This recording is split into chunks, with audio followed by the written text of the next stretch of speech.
All right. So today we are here to record another episode of the Maltego podcast, The Pivot. And we have a super special guest with us today.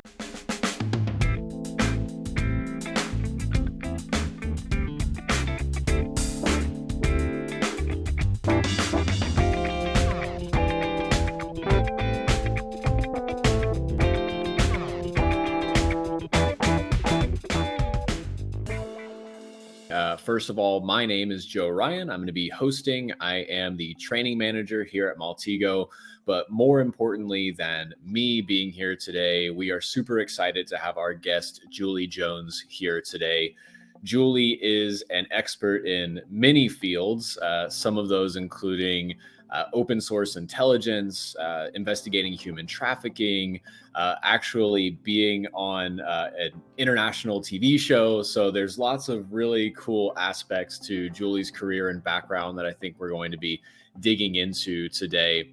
But I could never capture all of these things with an introduction myself. So what I'd like to do is just pass it over and welcome Julie to the show and have her give us a short introduction to herself. So Julie, welcome.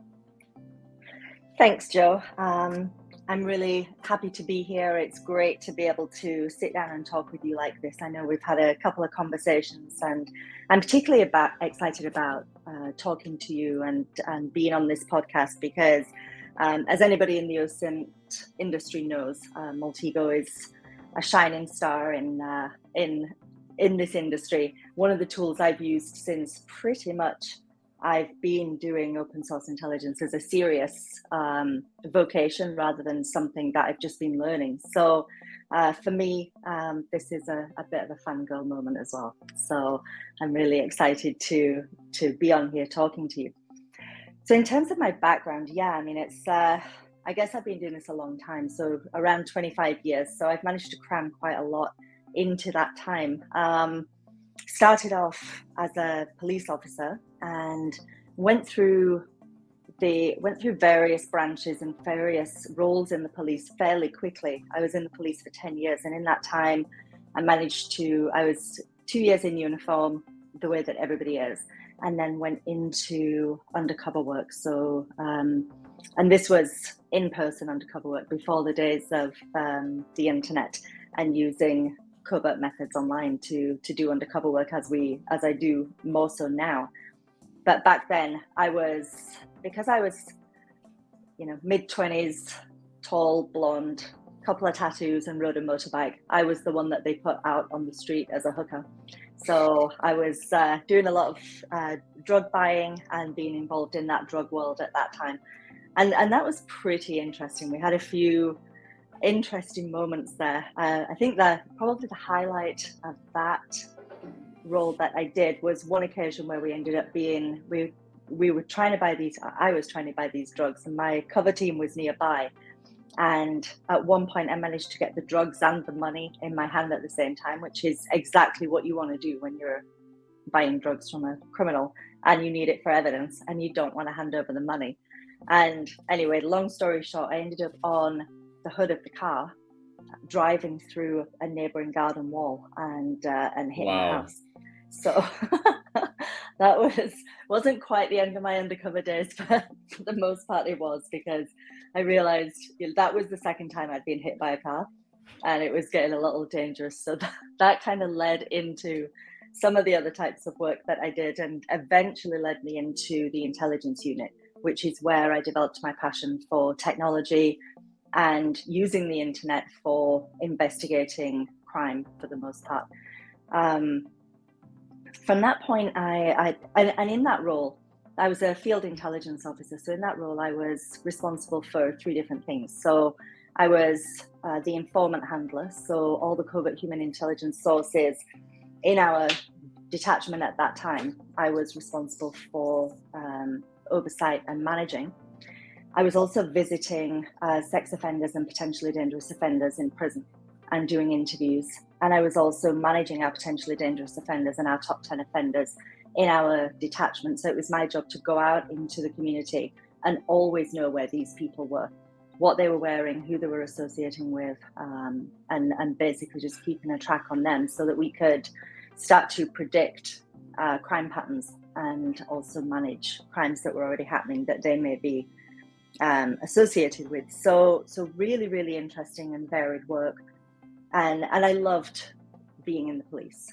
Being a detective was probably one of the best times of my life. I ended up moving out of that role and out of that position altogether through my passion for internet intelligence and fighting crime over the internet, because at that time I'd taken a training course through the police, and on that training course, it was an internet investigations training course, and I just fell in love with that subject. I realized I had found my absolute passion. Even though I loved being in the police, being able to bring together investigation and technology, which was so groundbreaking back in those days. We're talking still in the year 2000, before the internet is what it is today. Right. But this was my passion. So I took a leave of absence from my job in the police, and I moved over to Canada, where there was a lot of innovative work being done around internet intelligence back then, and started working for the company that had done the training. And that really fell into my stride and my passion. And so for the next 10 years, I didn't go back to the police. I stayed in Canada, and I began teaching internet for investigations. And I traveled all over the world for the next 10 years teaching these subjects to anybody and everybody. Mostly we focused on law enforcement, military, government, Fortune 500s. And I taught all over the world: Australia, Mexico, the UK, so many countries, and spent an awful lot of time on the road, and just absolutely loved that. And I learned as much as I taught. Everywhere I went, I found that everybody was dealing with the same issues, because we're all dealing with the same technology. Ultimately, technology is neutral. It's what we do with it and how our laws or our resources allow us to be successful in internet investigations.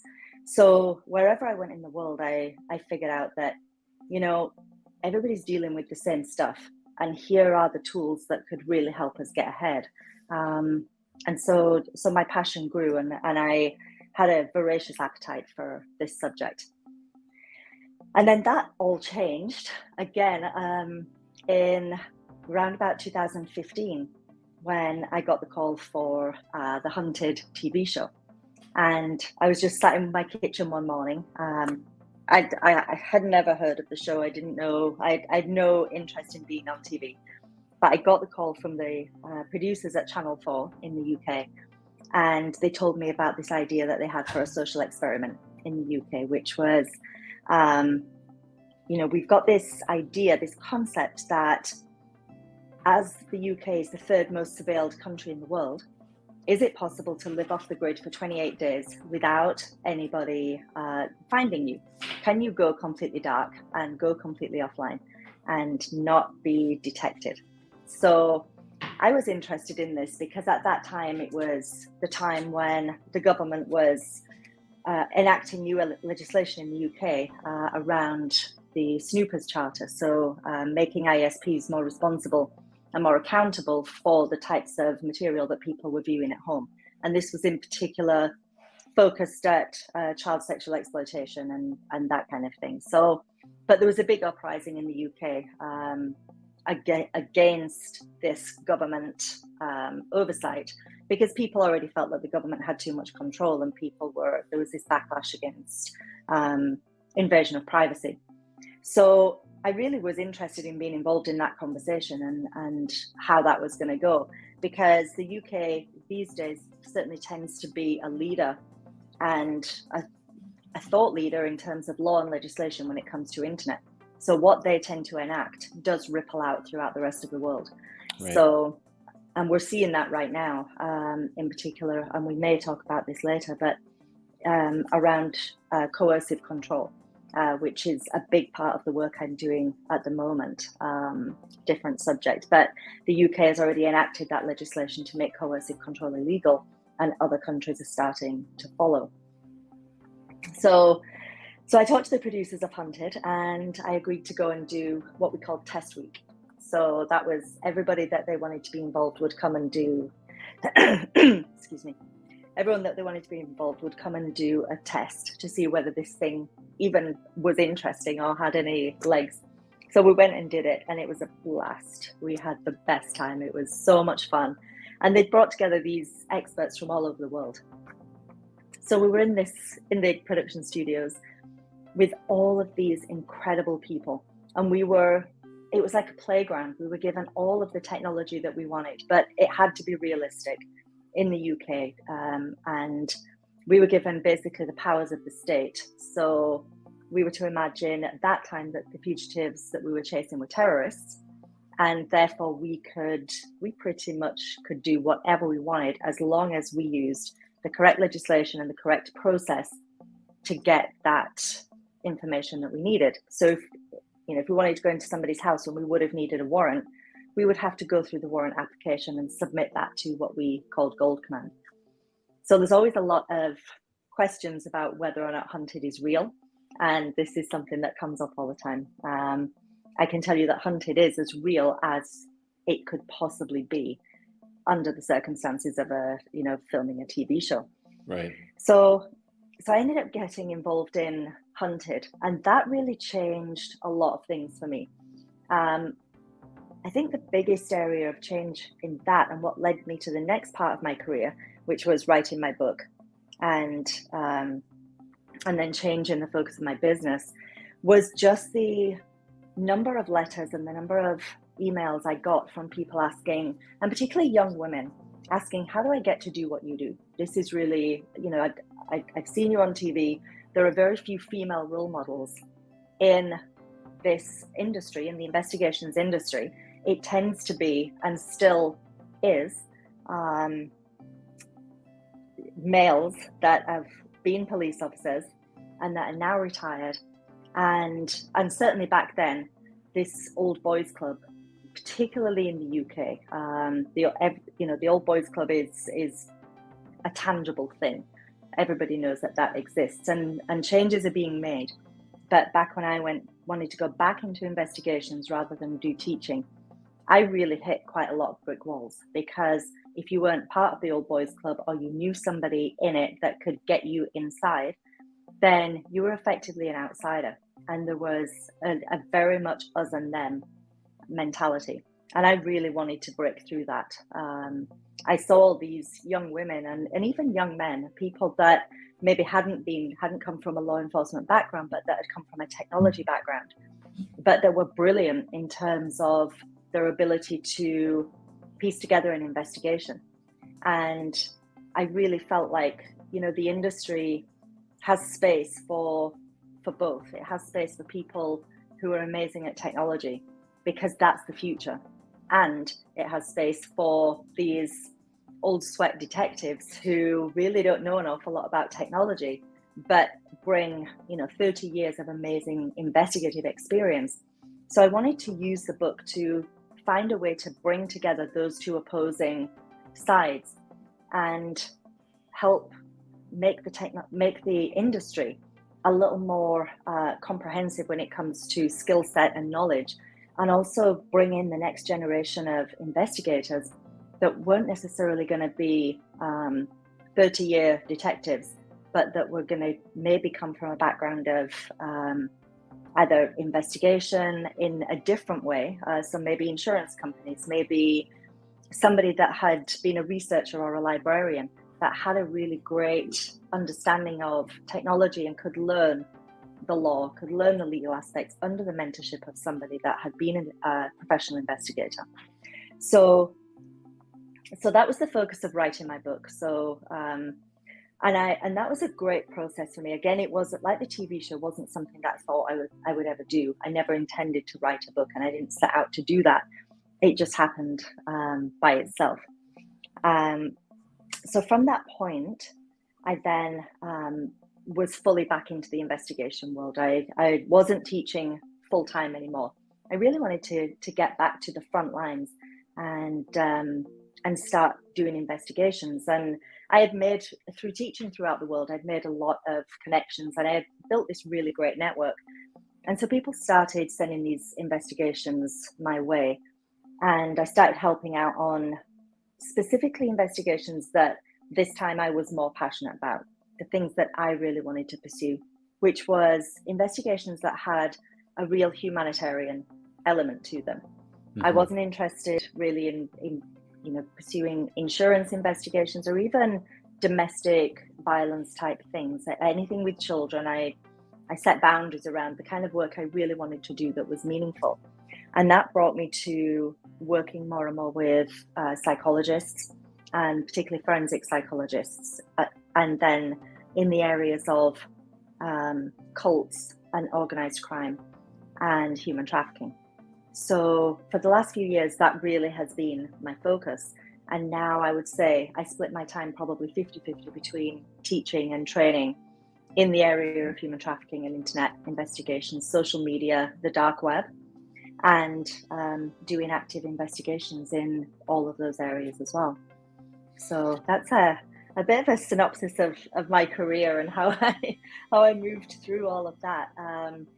Some of it was opportunity and luck and being in the right place at the right time, and some of it was just building an incredible network and having that network, reach out to me and give me the kind of work that I'm really passionate about. Wow. I mean, that's an extensive background that I think, can really only be claimed by someone who has been doing this as long as you have. I mean, there are some of us who are, consider ourselves pretty experienced, but, I haven't been around long enough to have had the opportunities that you've had. And you mentioned your network as well. And it's something I'll want to talk about a little bit later, because I think in your book, you talk about the importance of having that network and the importance of, I think also, mentorship in how some of the aspects of your career, can be formed. So that's something that I will want to come back to a little bit later. But one of the things that really grabs me here is the fact that you have been doing this for so long. And you mentioned that in the beginning, when you kind of got into these internet-based, technology-based investigations, we're talking about the year 2000. We're talking about 20 years ago, where Facebook did not exist. I think the term social media probably hadn't even been coined yet at this point. These companies, I think back to MySpace and Friendster, and then we started getting on to the companies that we all are so familiar with now, like Facebook and Twitter and YouTube. But back then these things didn't exist, and so you learned these investigative techniques in a very different way on very different platforms. And now we're at a point where these platforms, these different companies are, number one, there are hundreds, if not thousands of them. And number two, they change so often, right? And so many of them pop onto the scene before we've even figured out how to use the previous one. And so, yeah, I think my question here really is, how have you managed to kind of stay on top of the game for 20 plus years while also doing the work? And I think that's really where it becomes difficult, because I think it's a little bit easier, if your job is to just know the information, you can make that your full-time job. But when you're trying to know the information as well as do the job, that's a totally different story. So yeah, what are some of the techniques that you use to stay on top of your game? Some of the tips maybe you can give listeners on how to really make sure that they are prepared and they never really fall behind the curve. Yeah, it's a great point. These days it's both easier and more difficult than ever. There is such a massive amount of information out there. but yet there's a massive number of tools as well, tools, techniques. So you're using one to deal with the other. You're using all of the available tools to try and stay on top or sift through all of this information. And you're absolutely right that all of these platforms and all of these tools and the way that we process data is changing every single day. So for me, I think, going back to the very early years when Facebook and, I was investigating before Facebook was a thing. Nobody had phones. We had, I had an old Nokia back then, and that was a leading edge phone back in the day. So no smartphones. So I've been very lucky to be part of the generation that has adopted the technology as it's being created. So, but I consider myself lucky in that way. But the digital natives that are this generation and the generation before have grown up with it and never known anything else. So they're just wired a different way. Right.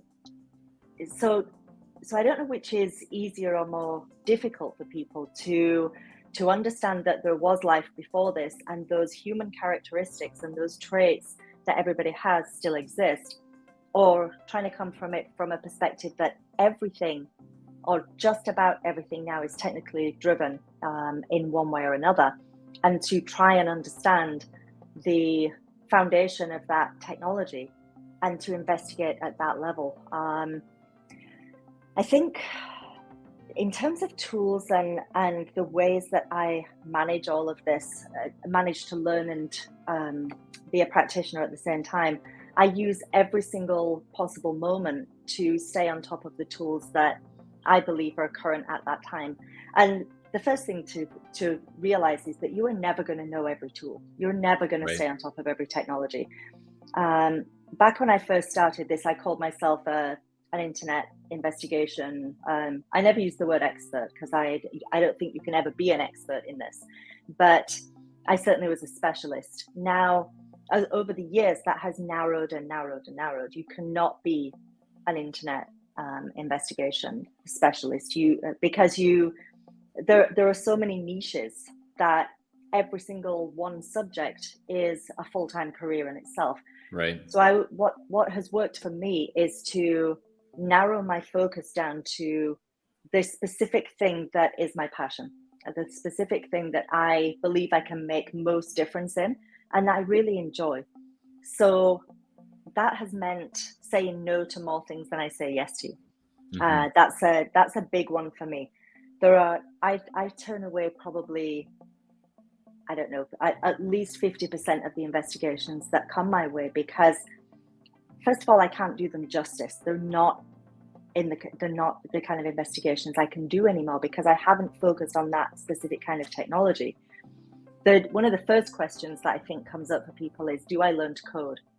Do I learn to write code and read code and all of that? And the answer is, if that's what you want to do, if that's how you're driven, you can do that. But just remember that whatever area you focus in on, you are sacrificing a lot of other things. So you've got to make that your thing.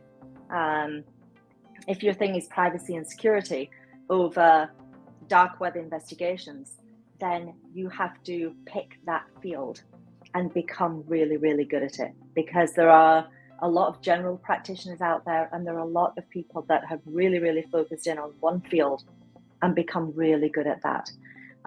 What's worked for me is picking my field and deciding to be the absolute best I can be, and then partnering or building a network out of other people that are brilliant in their own fields. And when it comes to doing any kind of investigation, bringing that network together and talking to people or learning from people or giving out work to other people that are specifically great in that field and having them do those pieces that I can't do. Because in most investigations now, depending on what that investigation is and depending on what your specialism is, you may not be able to do the entire investigation yourself, or your team may not have all of that expertise. So it's knowing what you're good at and becoming really, really good. Learning everything you can about that specific niche, whether that's a region, whether it's type of technology, whether it is a skill set like data analysis or mining the dark web, and just becoming really, really good at that. That doesn't mean you have to sacrifice everything else, but because you can't learn everything, I would say become really good at the thing that you're really passionate about, and build a great network for the other things that you still want to be involved in. I think that's such good advice. I mean, I can tell you in my background, I did a lot of work around internet safety, but specifically focused on internet safety for children and families. And that's a huge topic in itself. And I had to learn a lot around different apps and how they worked, and different, even device specific settings for, how different devices can allow things and block things. And that was something I had to really put a lot of time and effort into. And it would be funny because you get this reputation of being the person who kind of knows everything, maybe for instance, like about technology. And so I would have, for instance, a kid or a parent come to me and ask me this question because, like, oh, you're the expert on technology, like you're here to teach us about how this works. And one of the biggest things is, for any professional, is knowing when to say I don't know. And it sounds like you've really mastered that ability to say, I don't know, or I'm not the person that can answer this question the best for you, but I know someone who is that person, and let me either connect you to them or let me talk to them and get the information so that I can do this. And people think that we have to be able to do it all. I find, especially in this tech sector, there's this idea, like you said, that you have to be able to code or you have to be able to program in order to be efficient and effective, and to be a world, as your book puts it, right? To be a world-class investigator in a world like today, you have to be able to do these things. And that may not be the case depending on that field that you specialize in. So I think that that's really, really good advice, to stay focused and don't be afraid to say no to something if it doesn't fall into that realm where you want to focus.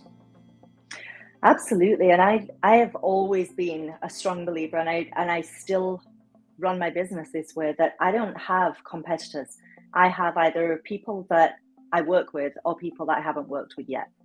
And when I look at my peers and I look at the other people in my industry, most of them at some point or another, certainly people that I know and that are on my radar, I've worked with. And I'm not afraid to go to somebody that might be considered a competitor. And I do it regularly and say, hey, I've got this investigation. I want to take this part of it. Can you help me out with this? Because either I don't have the capacity, or this is not my area of expertise. And, can we work together? And I found that my competitors are people that people would consider that, would then come back to me and say, hey, can you do this piece? And it makes us all better if we can reach out to other people in our field and be inclusive. I can tell you that there is more than enough work to go around. Organized crime on a global scale is bigger and more prolific than it has ever been in the past, and technology is facilitating that. And law enforcement and private investigation and technology is only just keeping up with the innovation of the criminals and the ways that they're using technology to commit crime. So in terms of competitiveness and not using your other resources in the industry, I think if you do it the right way and you're open and collaborative and reciprocal, to me, it's been the best way of running my business, because it means in every investigation that I get, where it's relevant, I can reach out to my network and bring in the best people that I know, and I can deliver the best version of that investigation to the client, rather than my ego taking over and thinking I can do everything and then really not doing a great job at all. Yeah, and you brought up a really good point there that I'd like to kind of turn to for a second, which was this idea that as technology grows and develops, you've got these global organizations that, for lack of a better term, they commit crimes, right? Now Mhm, these crimes can be all kinds of things, right? We're talking about whether that's drug trafficking or human trafficking or any number of things. And with that comes, a lot of challenges for investigators, both private investigators and, government or law enforcement investigators. And so you mentioned, having to, or maybe not having to, but deciding often to reach out to other people to help you, just, from a capacity standpoint or from a knowledge standpoint. But how about from something like jurisdiction standpoint, or mhm, or just physical? If you're talking about a private investigation and you're based out of Canada, and someone contacts you to kind of get some information based in South America or based in Europe, mhm, it's not necessarily in your best interest to fly over and start dealing with it. Or perhaps there's a language barrier. There's all these mhm. things. So can you talk to us a little bit about what it's like to be involved in some of these more international investigations, and how you sort of navigate that aspect of things? Yeah, absolutely. And I've hit this issue many, many times. I had a situation recently, or in the last couple of years, where all of the information that I needed was in Russian, and the it wasn't a Russian investigation, but the language with the information that I needed to access was in Russian, and some of the crime that was being committed in that case was originating in South Africa, and then going up through Southeast Asia. Um, and I had no contacts there. So I actually reached out to somebody else in my network who knew somebody in their network on LinkedIn that they had spoken to previously, and connected us. And this individual helped me out. We talked a few times, we exchanged the relevant paperwork and that kind of thing. And he was brilliant in being able to get me the information that I needed. And we've worked together a few times since. I've then helped him on other investigations. And now I have this awesome connection over in Asia that speaks all these languages and that has access to another network in a part of the world that I don't have access to. And that was through being able to reach out to my network, and that person reaching out to theirs. It's funny. Many years ago, when I first started teaching, we used to say that it was 6 degrees of separation in the world, and Hmm. now it's more like 2.5. Right. You can get to pretty much anybody in the world through one or two correctly placed people. And it's not that difficult to find people, just like it's not that difficult to find information if you know where to look. That being said, conversely, I'm dealing with a case right now. It's a stalking case. This has been a stalking case for over 20 years. So this individual has been stalked by somebody that they knew when they were a teenager, and now they're in their 40s. And this person has made a lifelong career out of stalking this individual. Wow. And this this victim has traveled all over the world to try and avoid this stalker. And the stalker follows the victim all over the world. So we recently had the victim being in Germany, and the stalker went to Germany, but we were able to work with the German authorities and get the person deported from Germany and the surrounding region. But the victim then went to a different place. The stalker followed. The stalker has he's learned very, very creative ways to get around the laws and the legislation in certain places, and all of his, or the majority of his stalking is done online. So he's posting, and actually I know another case like this too, which has used exactly the same mechanism for using the internet for stalking, using sites like YouTube or other social media sites, because they do not specifically have a jurisdiction. And if you've got a criminal that's in one part of the world and a victim that's in the other, and they're using technology such as YouTube to stalk that person, it's actually very difficult to get that information taken down. Then you've got the issue of investigators in different jurisdictions that might deal with a crime that occurs in that place. So in the case of this case that I'm dealing with right now, the stalker came back to the United States and is committing all kinds of crime down there. But the history of the stalking isn't necessarily relevant to the police down there, and actually could be detrimental for us to raise it, because it can be seen as manipulation in other parts of the world where they've also committed crime and are actually undergoing criminal charges, to try and arrest them in other places, to bring them to other countries for warrants, when to do that may be seen to be manipulating the legal justice system in terms of trying to extradite that person. So this is the internet, and when it comes to multi-jurisdictional crime, is an absolute minefield and very, very difficult to navigate. And in my experience, it takes some very knowledgeable and dedicated law enforcement officers and prosecutors to really take a case and run with it and be very dedicated, be creative and think outside the box and understand the challenges around not only the technology, but the legal issues that you face when you're dealing with multi-jurisdictional crime. It's multi-jurisdictional is much more complicated than cross-jurisdictional, particularly if it's in the same country. It's still difficult if you're dealing with a crime that goes across different counties or even over a country line, as we see often with human trafficking. So this is one of the reasons that I love this kind of work, and most of the work I do is international, because these challenges are problems still to be solved, and are prolific. We tend to underestimate organized crime and forget that in many cases it operates like a corporate structure. And I've seen many cases where we've looked at something and realized that there is an organized crime part of it, but we're just going to deal with this little part because this part is the only bit that impacts our country or our jurisdiction. And the internet doesn't have borders, but the legislation governing the internet does.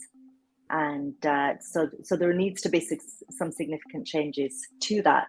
And I see cryptocurrency being the start of making those changes to the global organized crime issue. Wow. I mean, yeah, it's really interesting when we start thinking about technology in this aspect, because we, on one hand, I think it's pretty commonly understood that technology can be utilized by the criminals, and then there's advances on that side, and then there's also the technology that's used by the quote unquote good guys, and there's advances in technology on that side.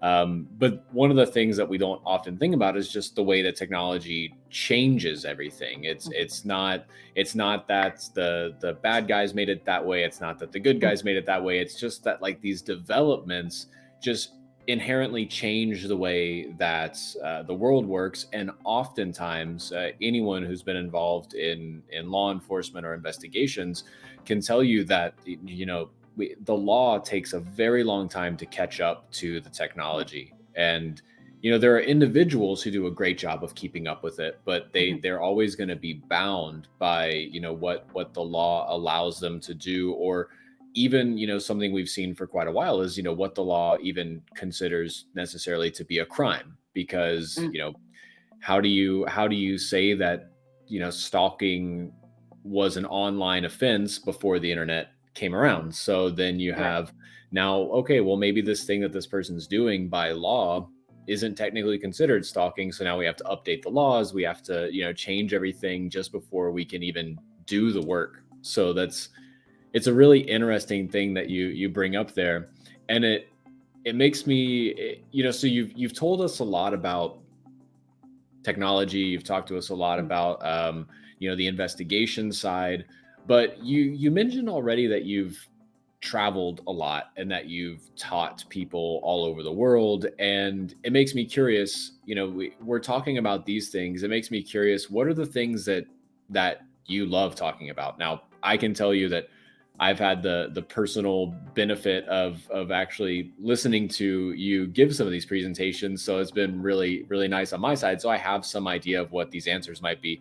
But I'd love for you to tell us a little bit more about where those passions lie, and particularly, now, today in 2022, what are the things that you're training that you're super passionate about, and maybe also what are the things that you're investigating that you're super passionate about? Yeah, that's a great question. I think my passions and my the interest in what I investigate have finally come together. You go through a point or a period in your career, and anybody does when you're. I've been self-employed for 17 years, so I've been, and so you go through a period always where you're working just for the money, and so you'll take whatever investigations are come your way. Not necessarily anything, but ones that fit with your skill set, but don't necessarily fit with your passion. And then you get to a point in your career where your passion really takes over, and you realize that I have a good foundation in my skill set. Now, how do I use that to make the world a better place? I think many of us get to an age where we start to look outside of ourselves and think, okay, I've done the work for the money. Now I want to do the work for the thing that is most meaningful to me. And that's where I'm at right now. And that for me is humanitarian investigations. So that is everything from human trafficking, modern slavery, child exploitation, and anything else with a psychological and human behavior element to it. So that is also coercive control, undue influence, brainwashing, stalking, and cults. So, and there's a lot of those things, even though they sound very separate, all intersect in that they all originate in emotional, mental, physical manipulation, threats, influence, and coercive control. So that has become my passion and my focus. Yeah, so you've mentioned this phrase a couple times, coercive control. Can you tell us a little bit more about what that is? Because I think maybe the name gives us some idea, but I feel like there's probably more to it than that. Yeah, if you think of so coercive control has got a number of definitions, and there are there's dictionary definitions and legal definitions, but basically what that means is if somebody is able to use certain manipulative techniques to get you to do something that you may or may not want to do. So if you're coerced, and this can be in a relationship, this can be in an organization, it can be on a larger scale in a cult or in organized crime. If you think of everything from terrorism, so how are people in ISIS or people in gangs or organized crime groups persuaded to do the things that they do, some horrific things that go right against human nature itself, you would think. And yet people can be persuaded to do that. And it's a form of brainwashing and a form of undue influence. So undue influence is when you have a power imbalance in a relationship. And again, it can be everything from a personal or domestic relationship right through to, we see a lot of undue influence in seniors crime. So persuading a senior to hand over all their money or change their will, that kind of thing. A lot of scams use coercive control and undue influence.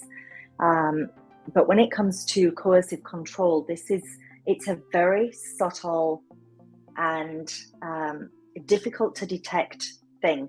And often people don't realize they've been subject to coercive control until the incident or the crime or the abuse has already occurred, and you look back and realize just how much you've changed and how much somebody has influenced your behavior, your decision making, your thoughts, your emotions, your access to information, your access to a support network, your finances, all of those things.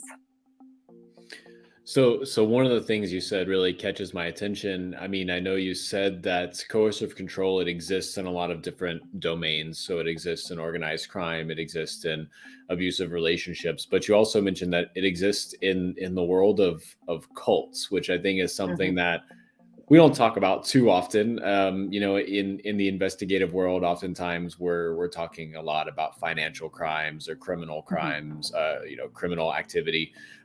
So yeah, tell us a little bit about the work you've done around cults and maybe some of the overlaps or just some of the unique aspects of that domain compared to some of the other work that you've done.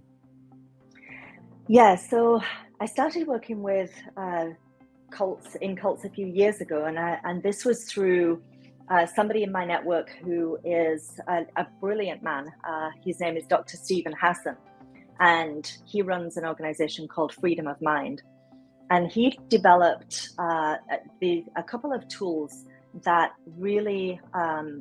I really believe in. One of them is the influence continuum, and that really shows a scale of positive and negative influence when it comes to undue influence across all the spectrum. And this really made sense to me because I was working a lot in organized crime and also quite a lot of cases like domestic violence and also stalking. I got to see this whole range of influence, and I've always back in the police. I worked in a lot in domestic violence, and that's always been a field of interest to me. And the question people always ask in that is, why don't people leave?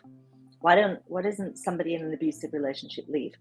And it's the same question that you ask when somebody's in a cult or somebody's being trafficked, is why doesn't that person leave? If they have the opportunity to leave, if they have the means to leave, why don't they? And so I've been exploring this question, and this has really been at the forefront of my investigations because I got more and more involved in cult investigations. And now I'd say probably a third of the work I do is predominantly in cults and rescuing people from cults, investigating those. And what I realize again is it's very similar in cults to what it is in domestic violence, is people often don't know they're in a cult. They often don't identify. Cults do not self-identify as such. It's seen as a negative thing. And so they would say that they're in a lifestyle group, or they're in a religious Bible study group, or they're in a sexual subculture. So any of those things can feel like, I'm just in this group that enhances my life, and these are my people, and we have these beliefs, and there's nothing wrong with it. We're not hurting anybody. This is what we do. But when you look at it, the thing that makes something a cult is when there has been a significant change in behavior that restricts somebody's freedom to make their own decisions. It restricts their decision to be able to freely leave that situation and still feel like a whole and complete person outside of that sphere of influence. So cults are really any group that is destructive or becomes destructive to somebody's sense of self or their own identity, their own decision making, that takes advantage of somebody's financial or personal situation. So, and we've had some great success. I worked on a case a couple of years ago where a woman came to me, and her son had effectively disappeared and joined a cult. And the first challenge, of course, is identifying, is this a cult or is this a domestic abuse situation? When somebody disappears and cuts off ties with their family and starts to behave in a certain way, then, you're looking at undue influence, you're looking at potentially brainwashing. But are you actually looking at a cult, or are you looking at somebody that just doesn't want to be associated with their family, or has got sick of their life and has moved on to something else? So trying to figure out the psychological element of that. Where is that influence coming from? Mm-hmm. So that's the first thing to identify. And this is also, it crosses over with human trafficking and modern slavery, crosses over with how did that relationship start? Because most coercive control relationships start with a very innocuous relationship that looks potentially healthy on the surface. So a lot of people that are lured into trafficking are lured in either by a friend or by somebody that is treating them really, really well. And from the outside, you would look at it and go, this looks like a great relationship. You know, they're being generous, they're being kind. There's a lot of love bombing at the start, and which is a red flag in itself. But it can be very difficult to differentiate whether something is going to be a cult, an abusive relationship, or just something innocuous. And so figuring that out at first, and then following that through the behaviors to the separation of self and whether or not they're linked to a bigger group. And then what the motivation is of that bigger group. Is it religious? Is it financial? Is it sexual? There are a number of different types of cults, and they all have a different motivation for their members. But ultimately, it comes down to power and control of usually one extremely narcissistic, probably sociopathic leader who is looking for ultimate power and control over a group of people. And there's various techniques and ways that can be done. Wow. Yeah. I mean, that's some of those ideas are things that I think on a daily basis, most of us never even have to consider. So it's so interesting that this is something that you dedicate so much of your time towards.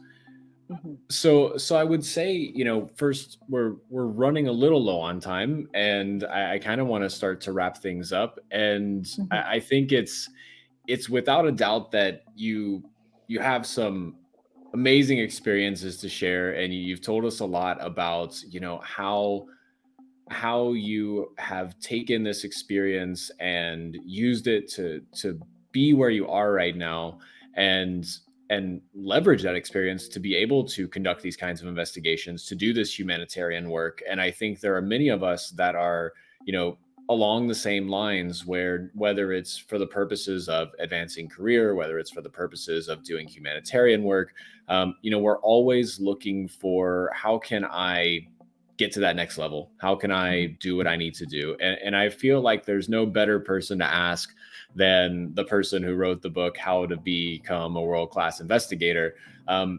What if you had to give, just a couple of really simple tips to anyone listening, to make some progress in this field, to improve their skill set, to improve their status, to reach a new position, to build their network, what are those things that you think are the most important that we should be focusing on?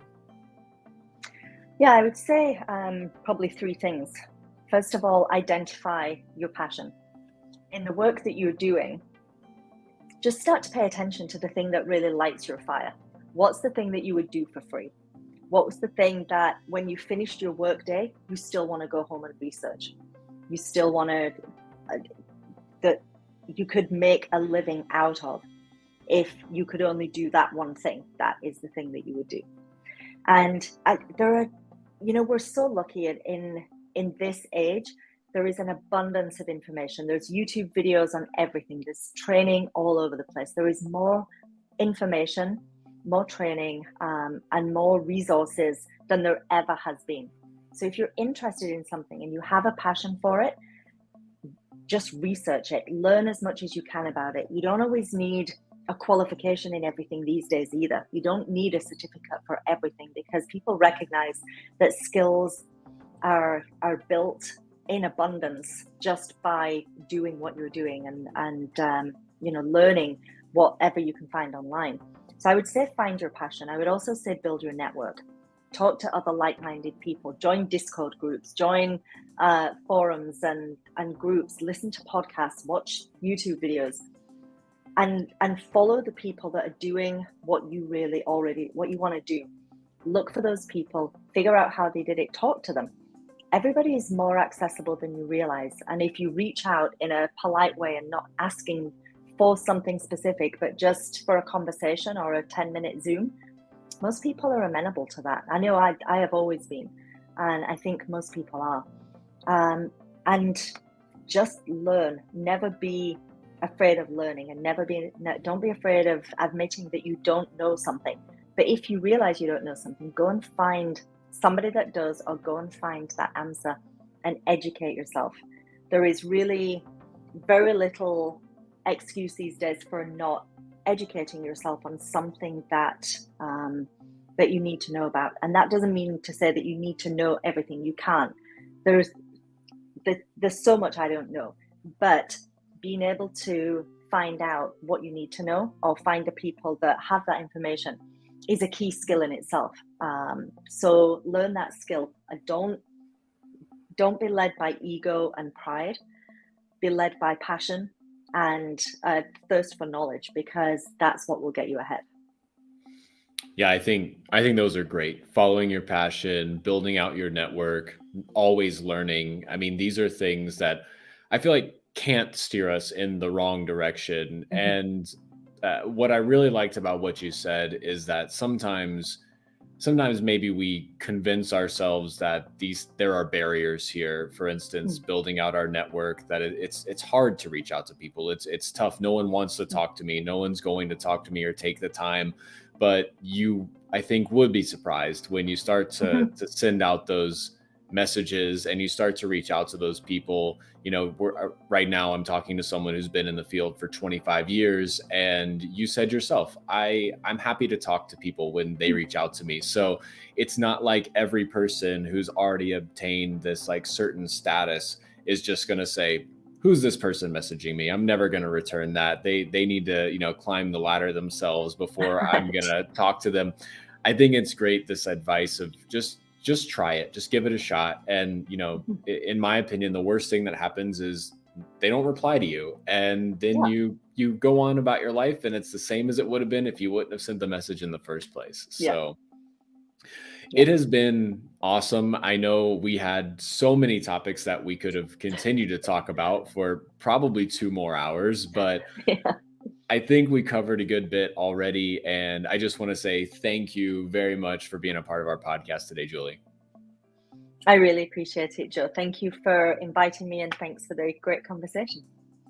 Absolutely. And thank all of you for tuning in and listening to The Pivot. And we'll be back soon with another episode. So stay tuned.